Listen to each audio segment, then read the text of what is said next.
twilight prayers before the voyage. I, the gathered shadows. The dawn sky was a canvas of brooding grays, swirling in on themselves like restless spirits. Along the wind-swept fjord, a Viking longship rested at the water's edge, its dragon-headed prow carved with ancient runes that gleamed faintly in the dawn's half-light.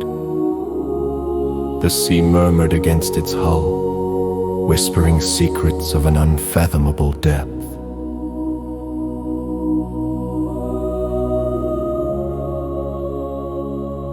Above the clouds were thick with the promise of a tempest, their looming presence mirrored in the eyes of Captain Eric Thorson. His silhouette was stark against the horizon, rugged and resolute, as he stood near the ship's bow, gazing upwards where the skies churned. The air crackled with anticipation, and a chill that whispered of impending challenges prickled beneath the wool of his tunic.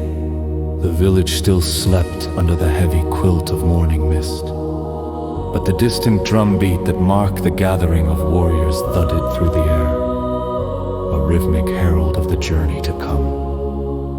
Each beat was like the pulse of the earth itself, a primal sound that matched the heartbeat of every soul prepared to set forth on the voyage. Ode to the old gods. Ulrich knelt upon the frost-kissed earth, eyes closed to the storm as he began his ancient prayer. To Odin his voice, grandly and tinged with the echo of old wounds, rose to meet the heavens. Odin, All-Father, I stand before your gaze, Not as conqueror, but as a humble servant. the path of the warrior is a blood-stained road, One filled with the cries of those who fall beneath our axes. Grant me the wisdom of your one-eyed sight, Let your ravens fly with us, guiding our sails through the fury of the storm. The wind rose, tugging at his hair like playful yet capricious fingers, and he felt a warmth upon his shoulders that could only have come from the invisible presence of the gods. The skies roiled yet further, but Eirik remained steadfast, speaking both to the earth and the sky, to the very essence of the world around him. Forgive us, mighty Odin, for those we must strike down in battle, for their story becomes woven with ours not through choice, but through destiny. May their souls find the verdant fields of Valhalla, or the gentle embrace of the sea's depths. As he whispered these last words, the sound of the waves seemed to hush in reverence.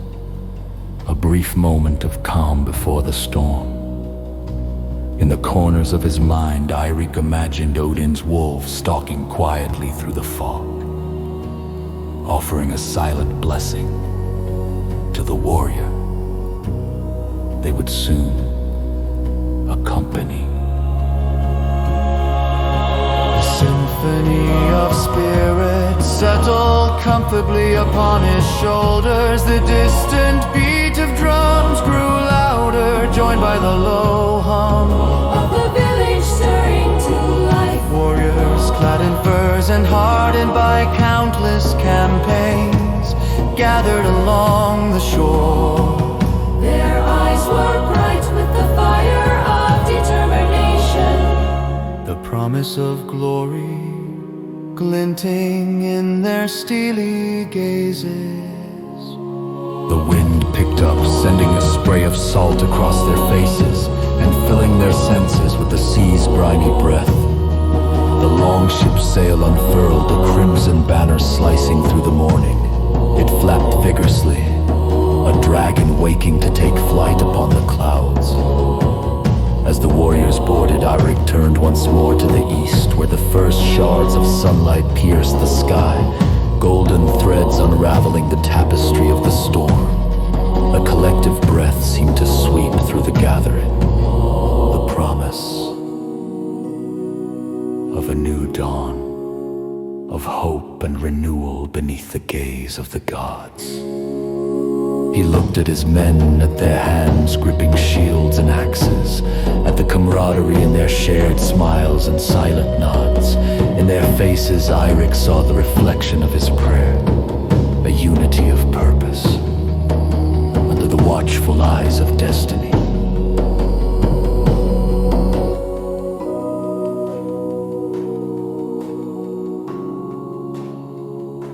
The long ship slipped into the water with a grace that belied its formidable size.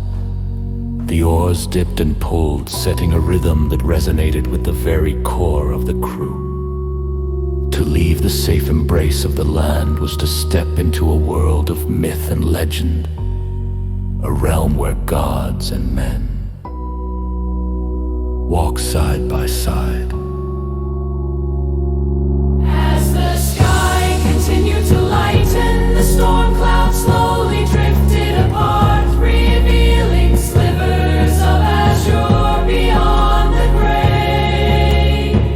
The drums faded into the distance, Replaced by the steady beat of oars and the harmonious chants of the crew. a song of courage, a symphony of defiance. In the face of the unknown.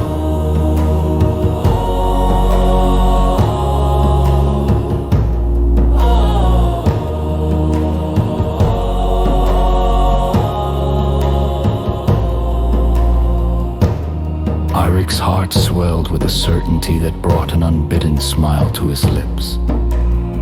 The morning prayer had been answered, not with words, but with the tangible sense of guardianship and great.